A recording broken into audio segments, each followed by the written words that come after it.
Morning, tubers. How we doing today? Get some light in here. Woo. I'm having an eventful morning. You guys are gonna love this. So my niece changed her name, and I said, "Who's this? What's this?" And she said, "Oh, I'm a boy. And that's my name. I'm Spencer, or whatever." And that name doesn't really suit her. She's growing up. Like her growing up, right?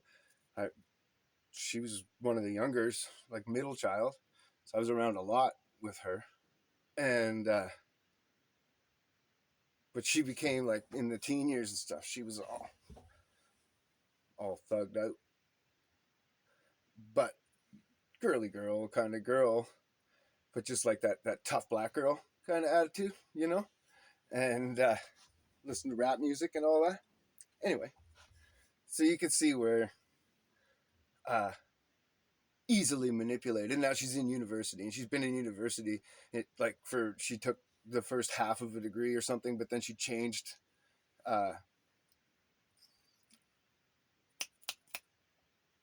blah majors, and so then did another degree on top of that. Some of the courses crossed over, so it helped, but I mean, it added a year, and so now she's engaged to a dude who picked the name for her to be a boy, and I guess they're fags or whatever, or gays. So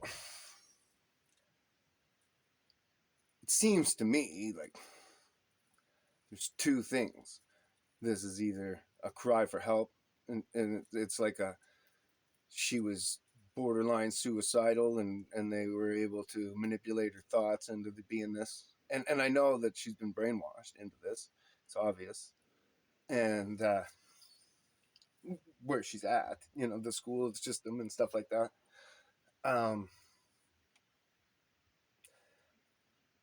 And it's all over the internet, and it's perpetrated everywhere, and it's like the answer to everyone's problems right now, and it can make your bleak.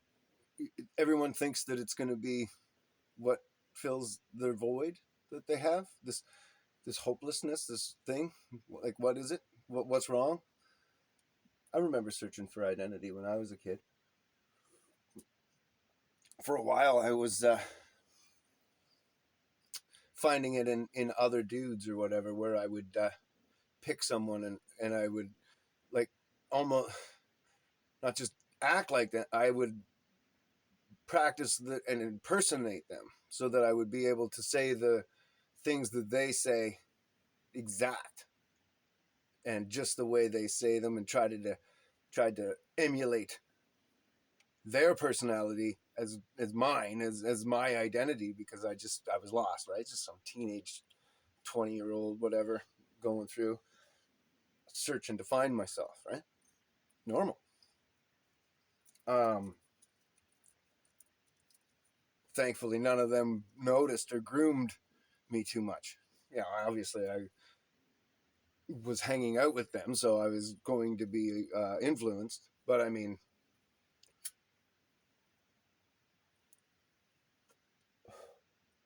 not maliciously. Um.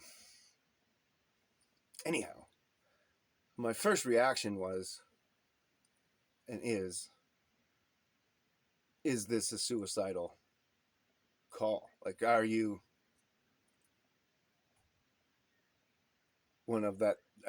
Like 75%, I think, even after surgery or before surgery, it doesn't matter. It's huge numbers. Whatever it is, the suicide rate's through the roof. So, um, so how is it that you're not supposed to say something? Like if someone came to you and said, "Oh, I feel suicidal," you wouldn't be like, "Oh, well, let's support your suicidal life choice by here's the drugs or whatever." Like let's call Justin Trudeau up. He's got them doctors. We'll get this dealt with right away. Don't worry. That's a good life choice. That's not the answer. That's not how we deal with things, right? I know my family's all going to be mad at me. They already are. The funny thing is they're apologizing to her friend. Her friend jumped right in the middle. As soon as I said something to Zadie, she jumped right in there. Blah, blah, blah. This little blue-haired girl, boy thing. I don't want to misgender.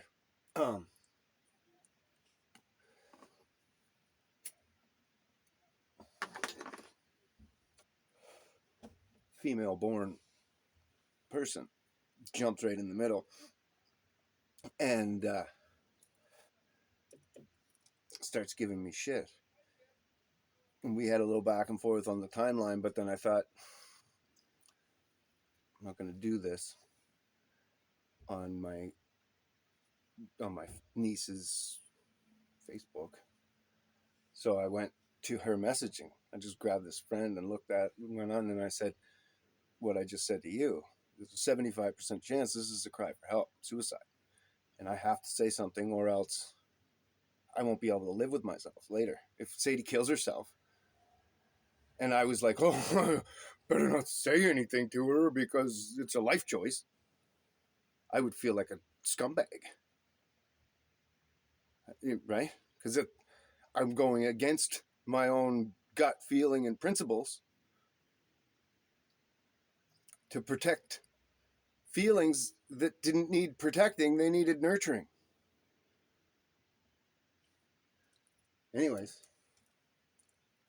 so she starts calling me names or whatever. I can't remember all the things she called me, but she started to get insulting about it right away. And so I answered her one more time. I'd forget what I said, but then I deleted the thread altogether. Go about my morning. Ding, ding, ding. So then I answered her a couple more times. So then I just said, screw it, I'm going to have this conversation with her. She shoots a meme at me, which is like, I told her I was, when she started this time, she was like, I forget. She said something about keeping my mouth shut. And I said, well, I'm Uncle Jay, the crazy flat earther. And I'm not good at keeping my mouth shut. So you're barking a dead cow's ass. And so then she starts shooting out memes or something. So I was like, oh, now you're speaking my language. Don't shoot memes at a flat earther. And insults. A bunch of insults and then a couple memes and then a couple more insults. Anyway. So, and then as she got more insulting, finally I had to say to her, you can keep insulting me all you want. Just know that I want to go back to the conversation and I won't insult you. So I got her even more mad. And I forget what she called me then. Tough guy or something. And I said, no, I'm not a tough guy. I'm a man of moral and principle. It's my morals and principles to say something to my niece.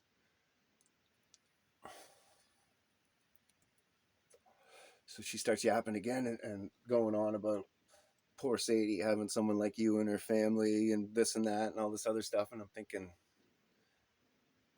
she's got bad choice of friends. I know that. Poor Sadie. Anyway, never said that. I just thought it. I think I might even said that. She called me something and I said, no, you're that. You're toxic person. And I said, no, you're obviously the toxic one. And rein this back into the scientific conversation because you're a university person as well. This girl is this blue-haired, born feminine person. Don't want to misgender anybody. Um, so anyways, she or it um, keeps going with insults, and just poking the bear, right? And then she knew flat earther God. I fuck God and Jesus is gay, blah blah blah, all this stuff. Like just anything she could do to try to get me mad or whatever, right? Because that's what she really wanted, was something that she could post about me and show herself as a big victim. Anyway, I kept shooting science at her uh, as much as possible to try to keep the conversation. And then she said, God isn't even real. So I said, well, let's talk about that then, because you're not going to stop talking. You want to keep chatting about something. We'll talk about that conversation. Let's keep it on that. Because God is real. My evidence was also real about, I explained before that how the loss of God led to the transgender and all that kind of stuff. Subtly, because I didn't want to just come across as preachy religious to somebody who obviously preaches to authority of man, not of the Bible. So you know that the Bible is a bad argument. But can always be referred back to if you give a list of evidences, then you can say, and all these evidences lead to the Bible, right? And like, you guys are thinking that there was a mistake in evolution to make boy, girl, boy, all this other stuff. Evolution isn't even real, right? None of that science is real. And we've proven in recent years that scientists only know what they're told to know, right? Because a couple years ago, when I said things about COVID vaccines,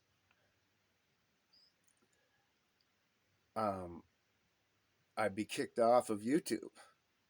Now, saying those same things is perfectly fine because the science caught up.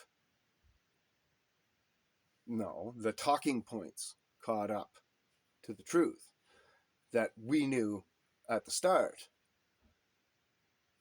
And so, therefore, these doctors aren't educated individuals with a high understanding. They're trained monkeys who say what they're told and know what they're told, and that's it. And they don't know beyond that, right? But it's not just the medical field, and it's not just in the last 5 years or 10 years or whatever, right? Before internet, this was easier to hide. This kind of shit, you could disgrace if a scientist discovered something. First off, he refers it back to the money. And the money says, okay, well, we'll release this to the public, but these things you're not allowed to talk about.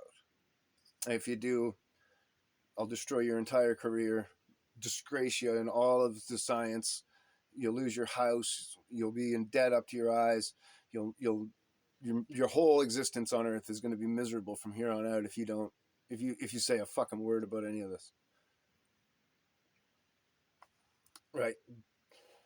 That's the implied threat. Now, they signed that contract that said, you know, everything has to go through them, and if you talk about it, then they can sue you, and that's where it gets to, right? And then when they have had to, like the odd doctor that has come out, they've totally annihilated that scientist, like just destroyed him to the like to the point that like well, and it's, if you read the books on what they did breaking slaves, and it's a lot like when you read books on breaking horses and stuff. And anyways, it's disgusting, but that's one of the things. That's something you do. You make an example of the tough guy, So this one smart, it's not a tough guy in this situation, it's a smart guy. So you make an example out of that smart guy. He comes out, he figures out, okay, this is all bullshit. I want to blah, blah, blah. And they say, oh, well, fuck you. And then they just squish you. And you didn't have the internet, so you couldn't just go talk to the public. You could talk to your circle. Maybe the local newspaper would print something, maybe, but not anymore. They're owned by that same corporation that owns all the magazines. So they're not printing anything that's outside of the line. Anyhow. So it was easy back then and easy to hide.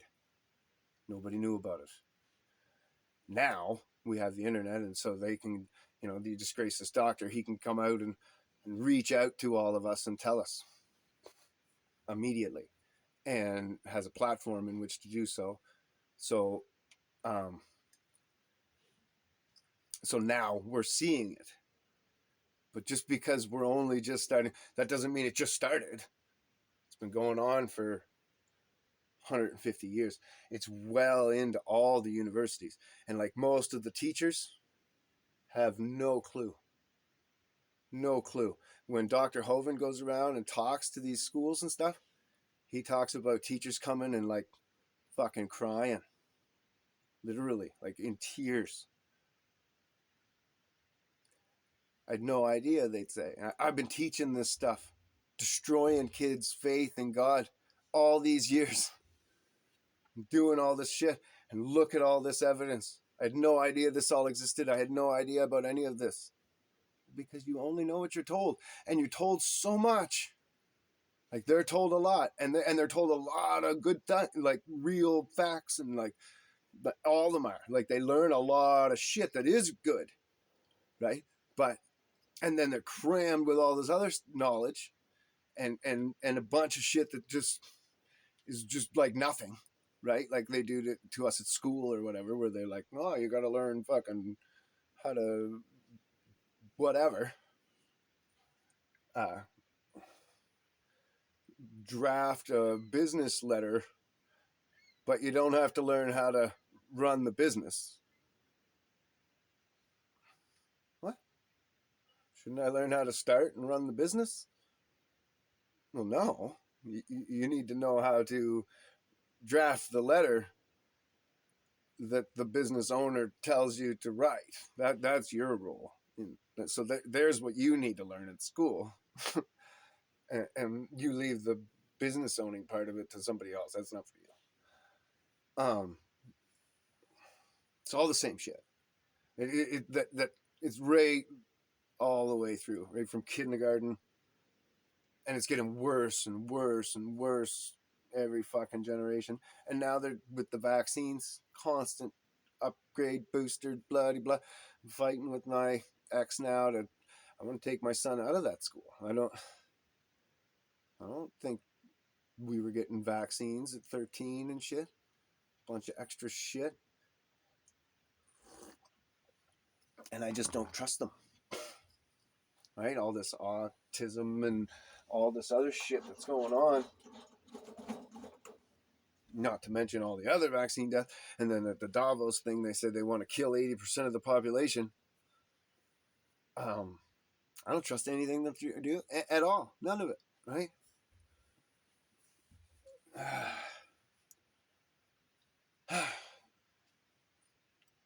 Anyway, it was nice to argue with that. Well, nice. It was exciting to argue with that person this morning about all that stuff. Kind of fun. The fun part was maintaining calm. I shouldn't have texted everything in writing. I should have done it all by voice text, because so much is lost, right? So much tone it can be manipulated in, as opposed to because I kept this. I do my talk to text. I don't actually type, but this was the tone that I kept throughout the entire conversation. And she was funny. That's the word. She was funny. Gender neutral term. Sorry. Yeah. Anyhow, seeing it hit home again. It's the second one of my niece, nephew, whatever. This one I was a lot closer to in throughout her whole life. My nephew, who turned to or was thinking about turning to, I don't really know how far he's gone now. I know he stopped. He didn't cut his dick off. He stopped before he did that. He's got boobs and stuff though. Not really close, which is a shame. I wish I was closer to him throughout, because maybe it would have made a better influence in his life. Anyway, to be out doing stuff with the boys. So his dad's really cool. So who knows? Whatever. He had a rough life, and he was a rough character. Anyway, this one isn't. She's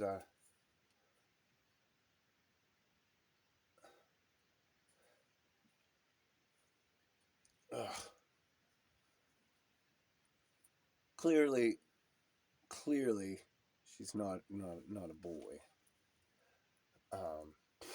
Still in a relationship, probably gonna end up pregnant real soon.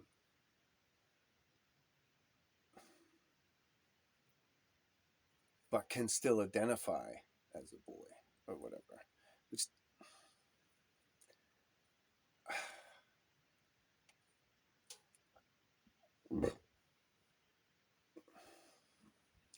seems hopeless, I guess.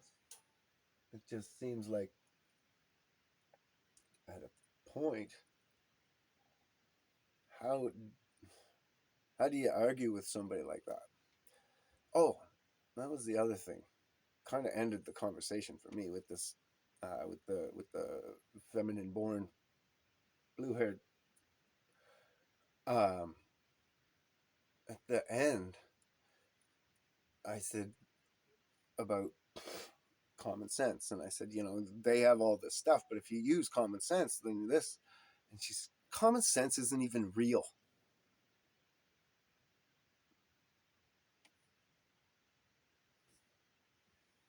That says it all right there.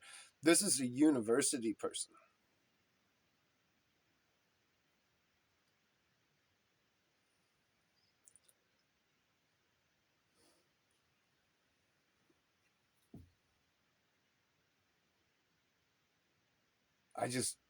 I'm baffled by that. Baffled. But then it makes perfect sense when you talk to her for 15 minutes.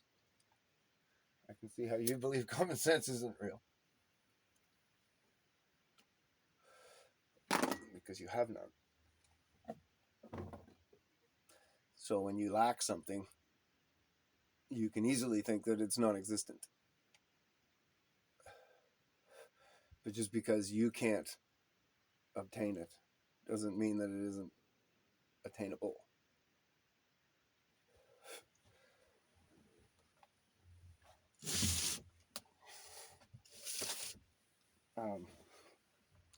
So the conversation with, I should make a meme or something really with the conversation, but the conversation between a flat earther and a feminine born blue haired person. That's what I think I'll name this video.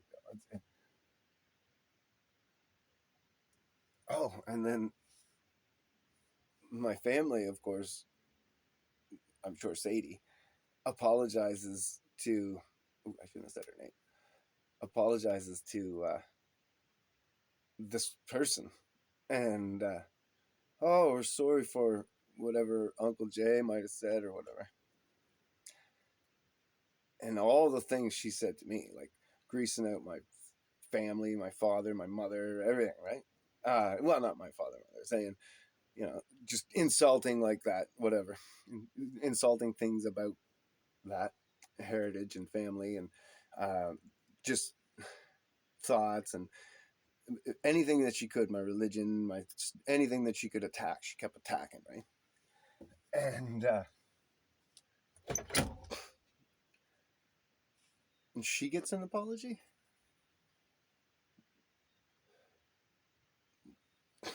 I was having a conversation with my niece, finding out some information from her, and you jumped in the middle and then immediately start attacking at me, and then saying that I'm attacking you the whole time, or not the whole time, but you tried to say that at least once.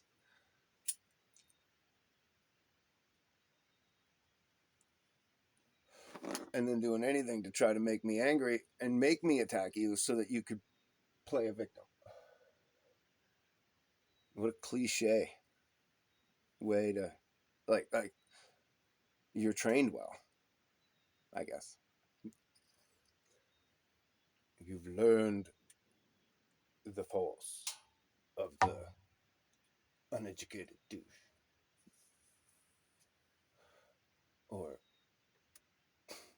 geez, there's got to be a way to explain that, because what it is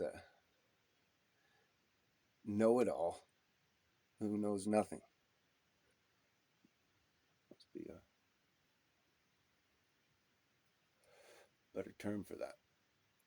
Admittedly knows nothing. There's no such thing as common sense.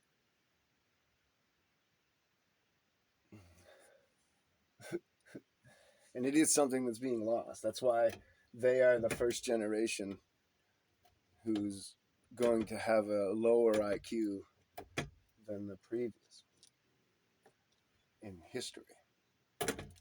Now, they say that, but I'm sure that isn't true entirely, because they had to dumb down the SATs in order to keep the scores up in like the 90s or whatever. I remember the tests being changed. So I think we were enough dumber than the generations in the 60s and stuff. And they were enough dumber than the generation in the 50s that we had to actually dumb down the test so that we could still say that our graduates are intelligent.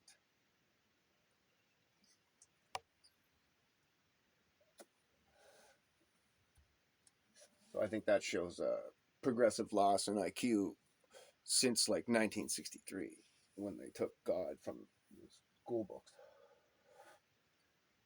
A lot of things have dropped since 1963. It started dropping just shortly after, and that's one of them. Like divorce, until marriage just stopped. Like divorce or skyrocketed up until a point that people just stopped getting married, and now divorce is kind of leveling out because it's just straight debauchery. Anything goes. Anyway, just thought I'd share my wonderful moment, my morning with all y'all. It was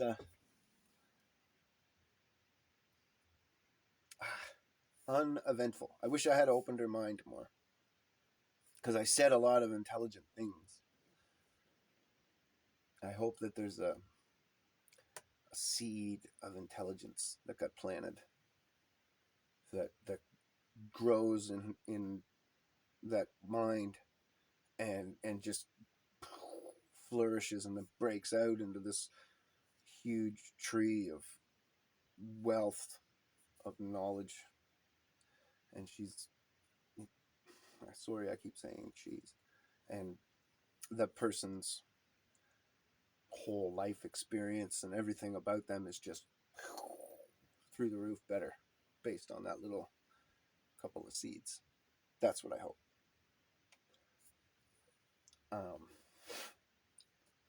That's the whole point of staying calm. in the conversation, and trying to never to not let the bullying and the calls and the thises and the insults and all that answer. I answered, and when she said something about your parents must be proud or whatever, I said, yeah, my father was told me that he was proud of me before he stroked out or whatever, and she said, well, it's all going for sympathy about your dad having a stroke, and I said, no, I'm an old man. I'm grateful for all the time that I had with my father, and he's still on the earth. He's still walking around. He's just not all together there. But he's still like there. You can still talk to him, and he still remembers some shit, like a lot of past things and stuff. Uh, anyway,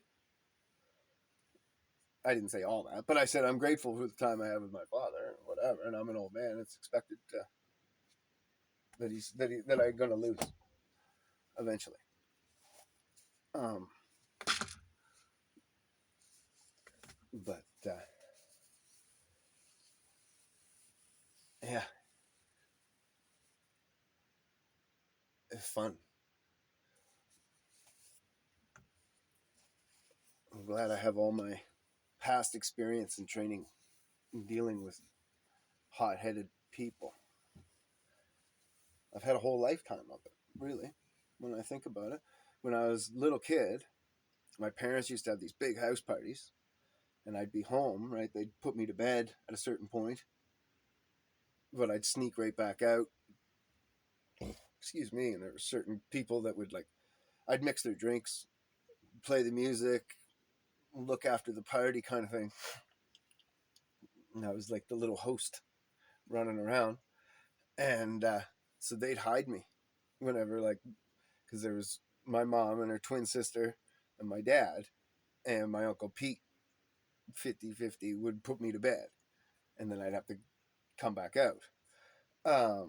So they'd just stash me away, and and then I could stay out and I'd chat with them all night and play tunes and do this and that, and then everybody would my parents were early people, so they'd go to bed right away, and then I'd have the run of the place fully, and then everybody else would start passing out or going home, except for Randy.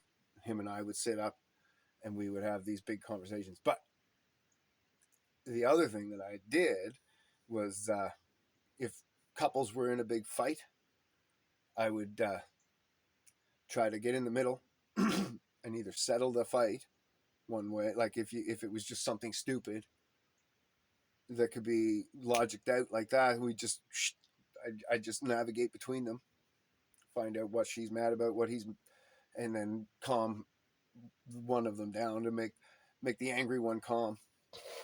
And then hearing, especially when I was like 7, so me talking to really worked psychologically as well, because you're hearing all this wisdom come out of a little kid. And then so it's cute, it's funny when kids say smart things, right? Anyway, so then this is why my principals, when I'd get sent to the office, they just a lot of days bring me right in, hook me up with like chocolates and shit, and we'd sit there and just have like a big conversation for an hour or 2 hours, whatever. And looking back at the time, I didn't understand, but looking back, it's like, okay, they were fascinated with the shit that I would say, because they would talk about my behavior, but they would quickly move on and talk about all kinds of other things. We would talk about all life just the same I would with Randy. And so Randy would be the last one awake, and him and I'd sit down. I'm sure he wouldn't remember most of it. He'd be loaded. But him and I'd sit down and we'd shoot the shit all night and try to deal with all the problems in his life. Come up with solutions that he could try that week to try to fucking. And then I would bring them back up the next week and be like, oh, what, did you try this? And did we try that? And what happened when we did that with the wife? Or what happened with the kids? And anyways, fun. So that's where it all started, was with the couples, dealing with all that conflict and getting right in the middle of it. And then if, say, one uncle was in a dark room making out with the wrong aunt, which happened quite a bit. They were all hippies, right? I would always interrupt that, break shit up. Or if there was like some dark, deep massages going on in the back corner of the rooms and stuff like that, it's easy for me to flick the light on. Hey, what's going on? Blah, blah, blah. Talk to them. I was a kid. So, anyway. But that's what would get one uncle. Yeah, anyway. No. Anyhow, so then uh, later in life, obviously, I kept dealing with conflicts like that. One of my sisters had major fights with all of her boyfriends, and they'd get very physical. She was a fighter, and a hothead. And anyways, so I would negotiate that as well. Whenever I was around, I would be able to calm her down. Most of the time. Sometimes she would just throw me out of the way too, and she was 3-4 years older than me, and right into like everything, Tai Chi and running, and she ran like the 1500 meter, all this stuff. Anyway, she was an amazing person. Is an amazing fucking person. Um, yeah.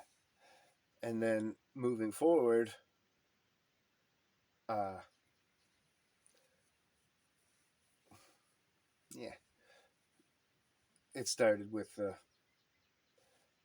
taking on all my nieces and my moms and my sisters in religious debate, in scientific debate, at the card games around the table, and just see how far I could prove things, right? How much I could prove to them. And usually, again, ended up getting to the point of like really bad insults. And then I would leave or whatever.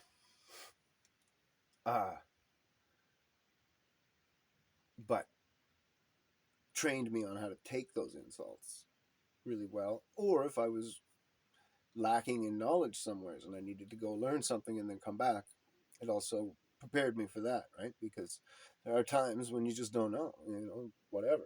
It's fine. It's cool to not know.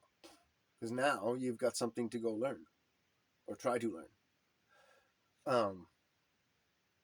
Anyhow,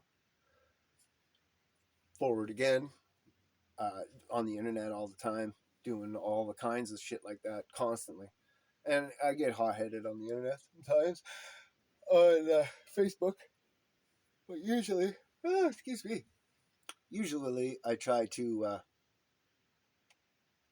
keep it civil and above the belt, and keep the conversation, rein it back on, keep it in line. That's the big. We're talking about this.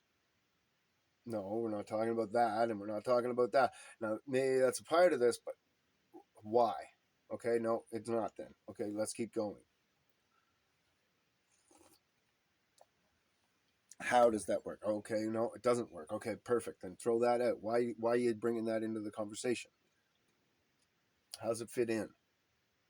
Does it fit in? Does it work out? Like, okay, carbon dating or whatever. Does it show billions of years, or does it show about 10,000 or something, and then there's room for error? Well, shows, they say, oh, it's 50,000. Room for error, and of course they exaggerate all their numbers. So no, and that isn't billions or whatever. Oh well, it's a half life of carbon, or okay, whatever. But it's nothing. It's not evidence. Let's just push it aside. You don't have billions of years. You don't have millions of years. You didn't even have 100,000 years. Nothing. You got nothing. A little spit in the pan of dust of time. So it's nothing. Let's keep going forward. If you're talking about like biology, they're going to say, oh, evolution. We'll say, okay, well, in evolution, let's go all the way back to the start. Big Bang. Right? And then and just start proving things wrong about the Big Bang right at the get go. there's laws within an explosion, especially in a vacuum of space. Those laws are going to be super pronounced. That everything, every piece of debris coming out from the source is going to be spinning in the same direction and evenly spaced out.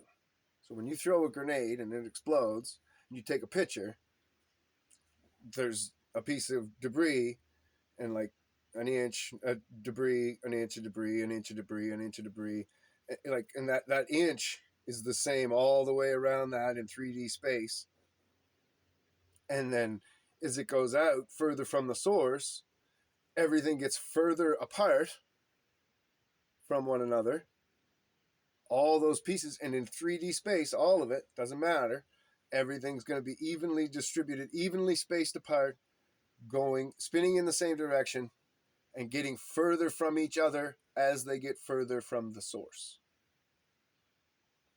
We do not observe that when we look at the stars. Even when we look at your heliocentric universe, we do not observe that anywhere in space.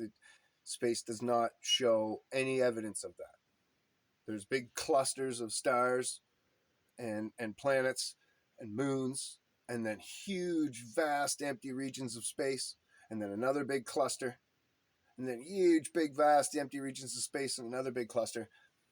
And then within those clusters, sometimes it's all spinning the right direction, but there'll be like one or two moons spinning in the opposite direction, or the whole cluster will be spinning in the opposite direction, but all the ones around it aren't.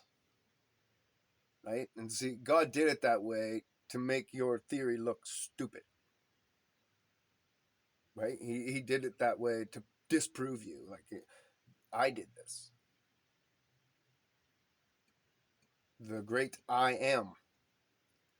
Right? I've been thinking about all the music industry lately and all these people singing that song keeps popping into my head. I am whatever you say I am. If I wasn't, well, guess what? No, you're not. You're not the I am. You shouldn't say that. And there was a couple other ones that said it too, and I was like, oh shit, you shouldn't be saying that, guys. That's bad. And it's bad for us to sing. Words matter, right? So when you start singing those words over and over, you're casting spells and blasphemies and screwing up your karmic balance, if you want to call it that. I think that's the way the Satanists look at it. Excuse me.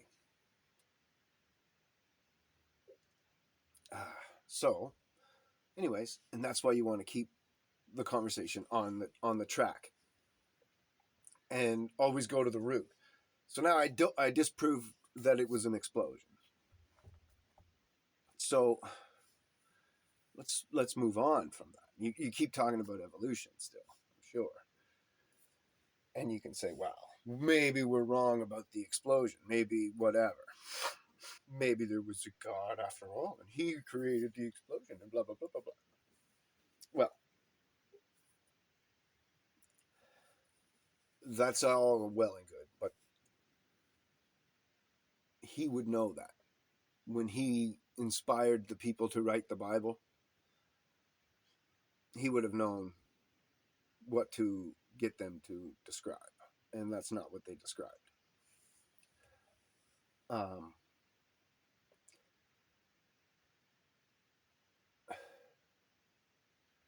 It would be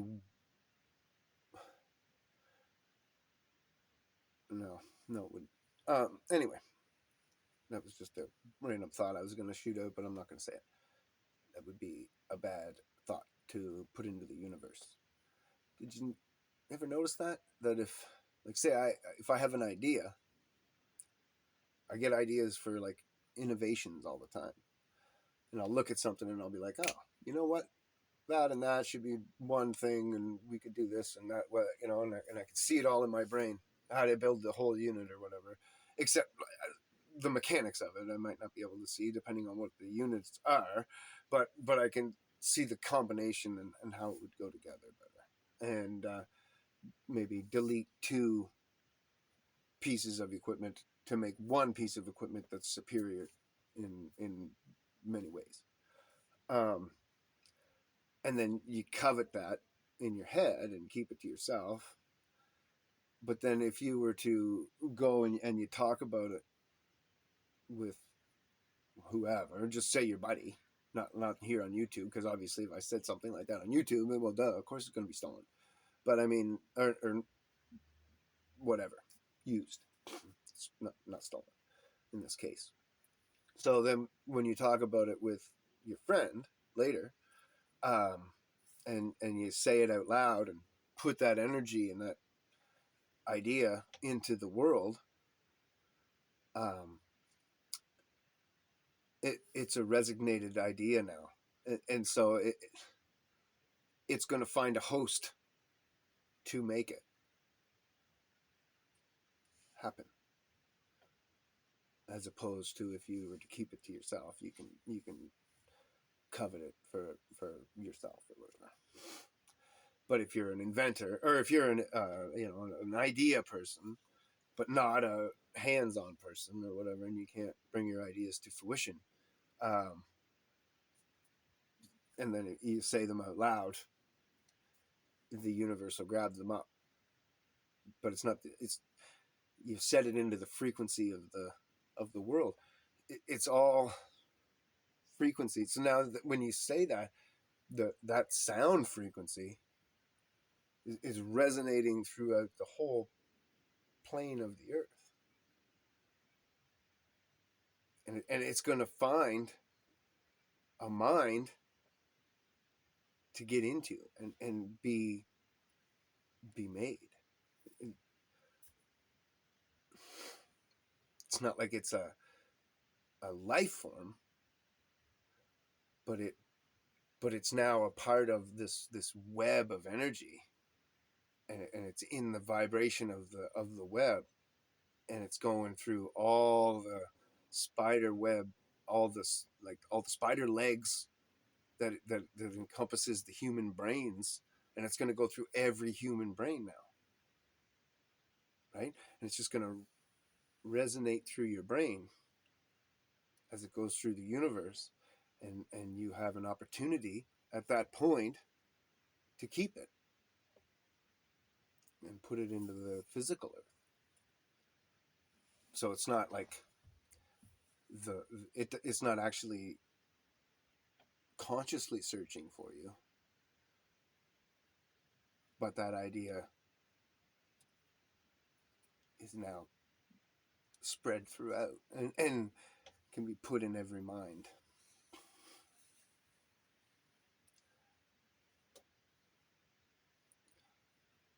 Open, ready mind, right? Like, depending on the thought and the idea, this world's pretty cool. And we're pretty cool. It's too bad that we're misrepresented as the creations that we are. We're represented as, like these evolved monkeys, when we're really trapped energy, and it's so much more fascinating. What we don't see is amazing. The things that we don't see going on all around us, and hope that there's a way we can, right? Like a hope that there's a way to train your mind and your eyes and to open up and actually see more. But that's just a dream.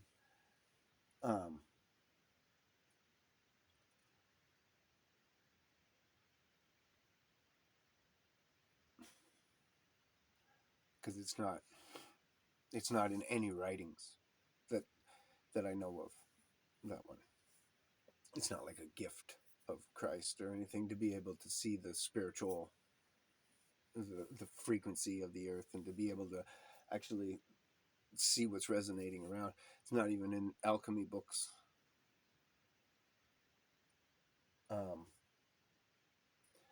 But to understand all of that stuff, that's in all those books. That's in the Bible. That's in the alchemy books.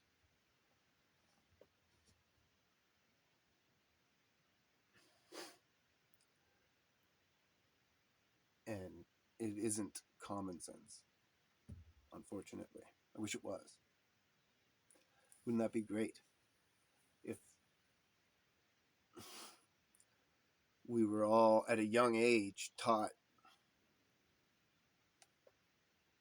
how frequency in the earth, and if we could actually describe properly what we are and what this realm is to our children while they're growing up.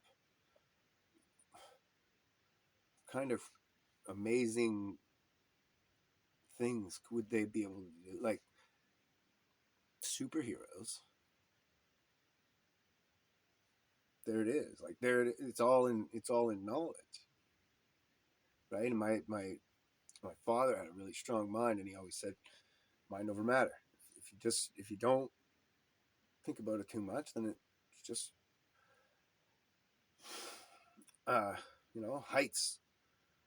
If you were 2 feet off the ground, you wouldn't be scared to fall off of, and you wouldn't fall. There would be no chance in you falling. So why at 50 feet off the ground would you think that there's a chance of you falling in the same scenario? You've never fallen before doing that or whatever. So anyway, and at 50 feet off the ground, you're going to be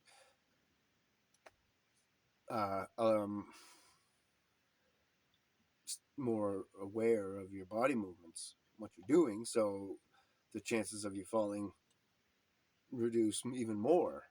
It's all just in your mind that you can't do it, right? Well, the same thing goes for lifting boulders or crushing mountains or parting the sea or curing the dead,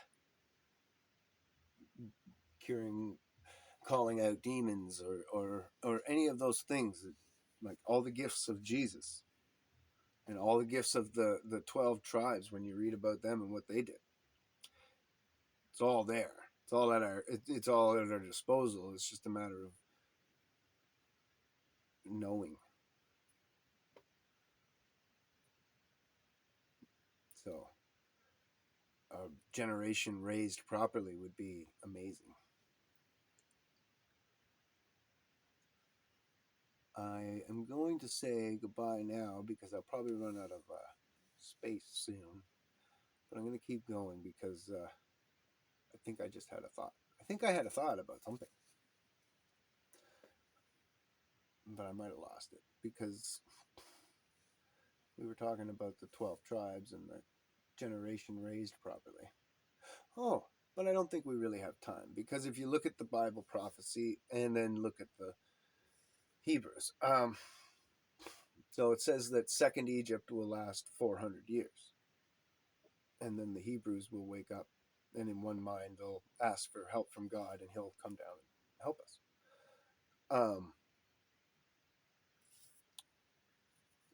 there's going to be an antichrist in that 400-year span or whatever at the end of it, where 2/3 of Christianity, people who think they're of faith, will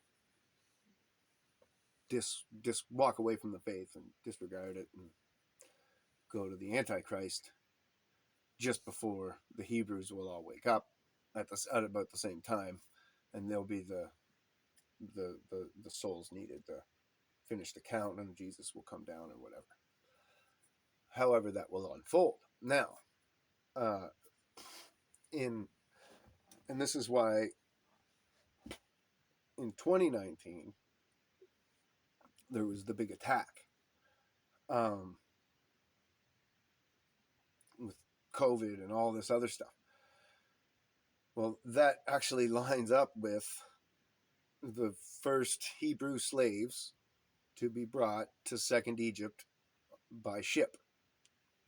Um, but there was 20 of them, and they were all indentured servants who did their 7-year indentureship and then moved on to own farms and everything of their own. Well, and life was good for all the Hebrews. They kept coming here, little bits at a time, not a lot. And they actually had a pretty famous Republican Party and everything, and they were really building up. They had their own little town, basically. Anyhow, in 1630, a slave would have went to start his indentureship at this particular farm. And this particular farm was very abusive and horrible, apparently. Even for the 7 years, okay? So that the 2019 could have marked the waking up moment of the Hebrews, but it didn't, because those slaves were all biblical. But then in 2030, this slave, he was sent to that farm, okay? So 2030 will be their next attack. When it turns out if it turns out that isn't the time, because it could be, like, they could be right, just as, who knows? I'm just telling you history. So that was in 2030. So then his indentureship was 2037. Would have been his 7 years was up, and so he should have been released, but he wasn't. So he had to run away from the farm, and he hid. He went on the run for 3 years. So that 2037, that could also be the time, right? Because that was his indentureship ending, and it didn't. They kept looking for him, kept hunting him, right? And he had to go on the run, and his life became horrible. More horrible. So that'll be the next attack. And then if that isn't the time, the end time, then that same slave was caught by the authorities in I'm not sure, 16 would have been probably 39 or whatever, or sometime in 1640. But in 1640, he was actually sentenced. His trial came up. He was caught and he was tried. His trial came up and he was sentenced to go back to that farm where he was a slave, where he was worked his indentureship off already, but he had to go back to that farm for the rest of his life. And from that point on, the Hebrews in America all lost their rights, and they all started being treated like, it just started going way overboard, all right across the board. They just boom, boom, and then the slave trades were coming over on the ships, and everything was just, that kicked it, really, really kicked it off. So that's the last could be date right there. That's the one, I think, personally. But it could be 2030. Just as easy, because that he started his life on that farm in 2030, and he never got it back.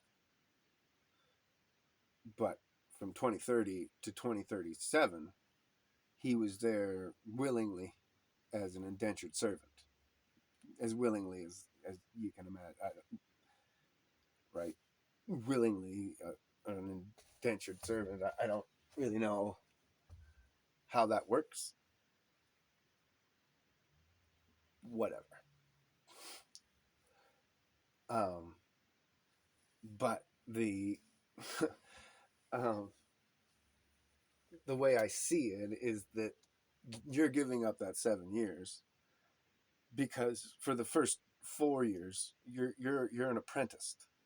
You're just learning everything in order to then the next 3 years you work off your apprenticeship, which would have been like, so the first 4 years is like you went to university. Okay, you graduated from university. Now you got to pay the debt to the university that trained you. So you work for them for free for 3 more years, right? And they feed you and give you a house and everything, and then you're free to go at the end of that. And but now you're a capable, trained person who can, you can go fend for yourself. You know how to do anything and everything on a homestead or a farm or whatever. You can run the whole show because you've been on it long enough that you were shown all the ropes and everything that you needed to be shown, and then you worked on it for 3 more years. So you've seen every little tiny stupid thing in that 7 year span. You would have seen pretty well every little thing that could possibly have come up, whether it be like fixing the roof on the house, building a new thing, wolves, bears, poachers, whatever. In that time span, there's a good chance that all in NATO's attacking, all things would have happened. So you'd be prepared as you could possibly be to go own your own homestead, right? That's the deal of it. So it was your apprenticeship. It was your university.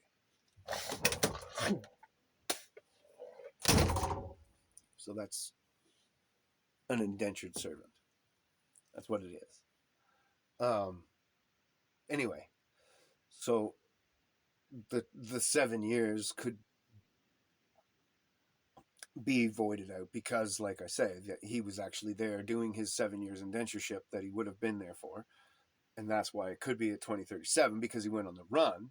But at least, who knows what his life was like when he was on the run? He could have had a great 3 years just living.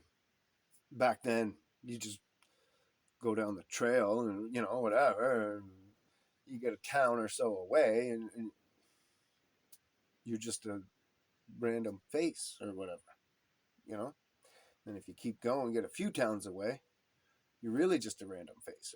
It's going to take a little while for that warrant and the pictures and the right deputy or whatever to try to catch up with you. But you know that they're coming. You'd never be able to like settle down or be comfortable, relaxed, or have a good life, like settle down and start a farm or whatever, because now you're a sitting duck. You'd have to be on the run. Anyhow.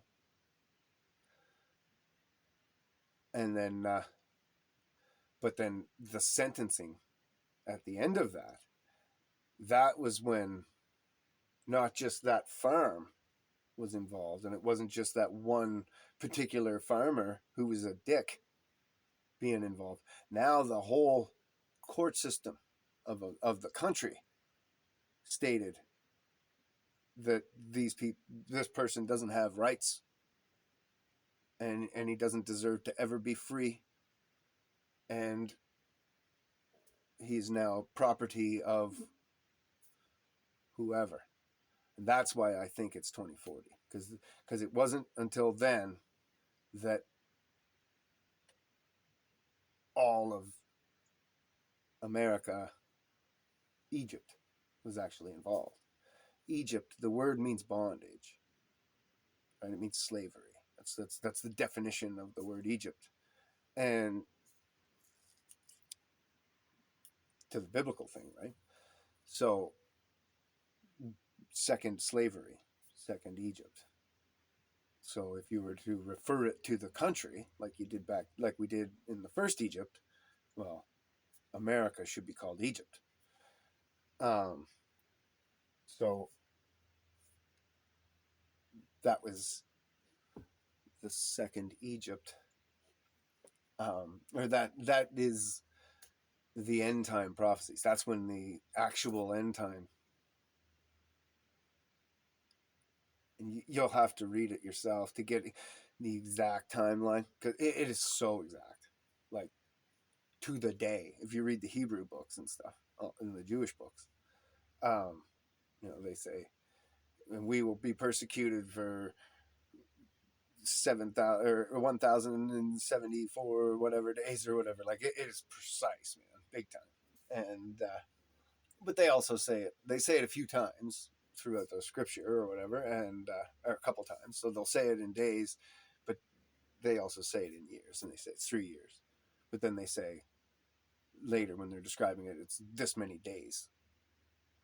So if you can actually figure it out to the day, you'll kind of, you can figure out to the, if you figure it out to the week, then you can figure it out to the week of when it's going to be over. So anyway, there's going to be, I forget how it all rolls out now. You'll have to read it yourselves because I should go reread it. But there'll be a time of tribulation, and then the Antichrist, and then so the time of tribulation is kind of like Christians are going to be slaughtered and all that kind of stuff. That's what we're kind of in that now, because like the school or the Christian shooting that just happened, and it turns out like probably can't say that. I'm not going to say it, but like the censoring myself, self-censoring. I hate that. Anyhow, the lost my whole train of thought because of it. Look at that. God doesn't like when I do that self-censoring stuff. He gets mad at me and cuts me right off. That's what I'm going to blame it on. It's not weed. Couldn't be weed. No. Let's smoke another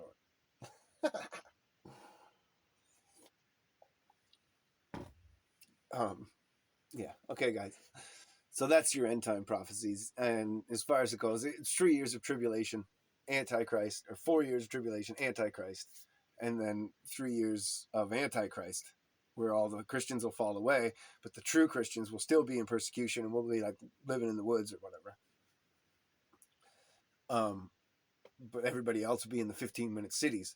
And what it'll be is just pledged to the Antichrist, and you can come into the 15-minute city, put the mark on you, and you're good to go. Right? You just got to bow to us. Say God isn't real, or whatever the case is, right? And they're not going to be nice about it, I don't think. But who knows, right? I think that it'll be years of that. And then that's when the awakening will happen and everything else. So that's all going to be before the 2040. So we might not be seeing the Antichrist until 2037, kind of. Everybody thinks we already know him, all this other shit, but really look at history, look at scripture, find the Hebrews, look where they're at, see where that lines up with scripture, and say, okay, well, this is where we're at then. They're the biblical clock. That's why it's so important to not know. They don't want us to know who the Hebrews are. They want us looking at the Edomites and thinking, look, the Hebrews are already back in the promised land. No, that's the Edomites who converted. We're looking for the actual blood Hebrews who were chosen people, right? Where are they? What's going on with them? And then you follow them in order to understand where you're at in the Bible. So they're waking up. It's already happening. But then they're stumbling, right? They're still tripping over themselves with it's hard. All the brainwashing and everything and especially for them, they've been more brainwashed than any of us. Like they went to the same schools, but their schools were worse, and their neighborhoods were made worse. And excuse me, I don't care what you say. Like people say, oh, there's no systemic racism. Well, okay. No, I don't think that there's systemic racism in that average Blow Joe on the street gets it some benefit for being white. Um, but the systemic racism is where in the predominantly black neighborhoods, which is weird that we're separated by neighborhoods. You know what I mean? It should just be a mix of, we're one country. You just, why is there neighborhoods of just white or just black? Anyway, whatever. So in predominantly black neighborhoods, the systemic part is that like George Soros owns some dude who then owns or then helps and leads some gang, right? And so the chain of command, right? So this George Soros guy, maybe mayor, maybe just a businessman, who knows? He finds some thug who leads people naturally, but is on the wrong path, and says, here, man, you want to sell drugs? Here's a gun, here's a car, here's some drugs, here's some money. Go start a gang and do this and do that, and then says, oh look, that grocery store just got opened up. It's competition with my whatever. I don't want it there. Why don't you just rob it a bunch of times? So then the only thing, then they say, people living in the neighborhood say, well, fuck, there's only shitty little gun stores, pawn shops, liquor stores, and any grocery stores are like the corner store. There's no real food. We're in a food desert. And then Republicans say, well, every time we put a grocery store in your neighborhood, it gets robbed and burgled until it's out of business. So we can't have a store in your neighborhood, right?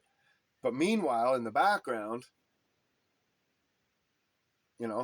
there's that same, and so it's George Soros, Republican probably, who says, oh, well, we can't open a grocery store in your neighborhood. I put one there, and you guys burgled it to nothing. So we can't anymore. Nobody's putting anything in your neighborhood.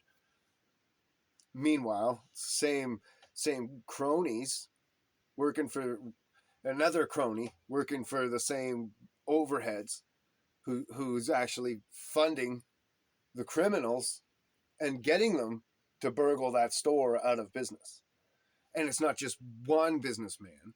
There's one businessman who funds this gang, and then there's another businessman who funds this gang, and then there's another businessman who funds this gang. But all those businessmen go to the Davos meeting and report to George Soros or whomever.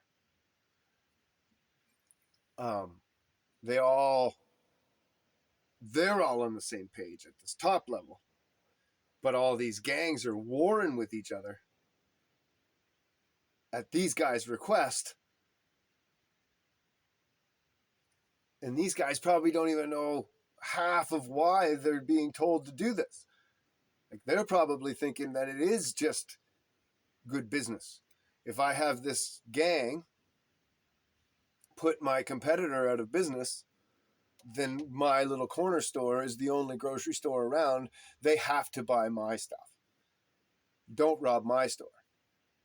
But then you got this guy who's saying the exact same thing, but then each of them tell their gangs to go rob those stores, even though that the gangs need to defend those stores. So then you get gang rivalry and all this other warring and all this shit going on in the community. That is systemic racism. That is how it all boils down and trickles down from the top. But it's all from the top. Like, and it's only us that can stop it,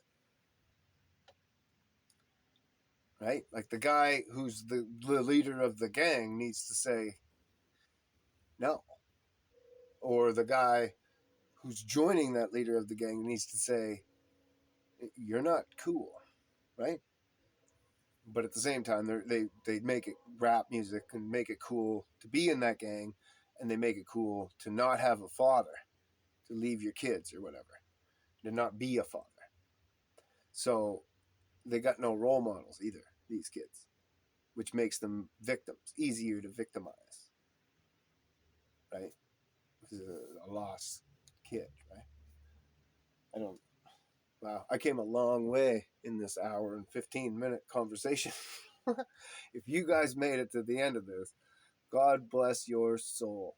I'll say that. Thanks for hearing me and letting me vent all my crap out. My goodness.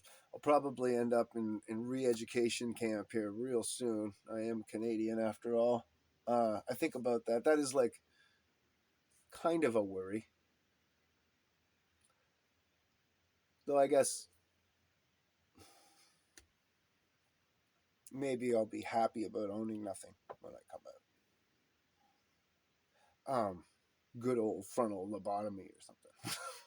Calm me right down. Um, way more compliant now. Anyway, uh, whatever. Have a great day, guys. I hope that maybe somebody learned something or something. Have an epiphany. Plant a little seed into your thoughts that might grow into a wonderful orchard of wisdom. I love that. Okay. Have a great day. God bless you.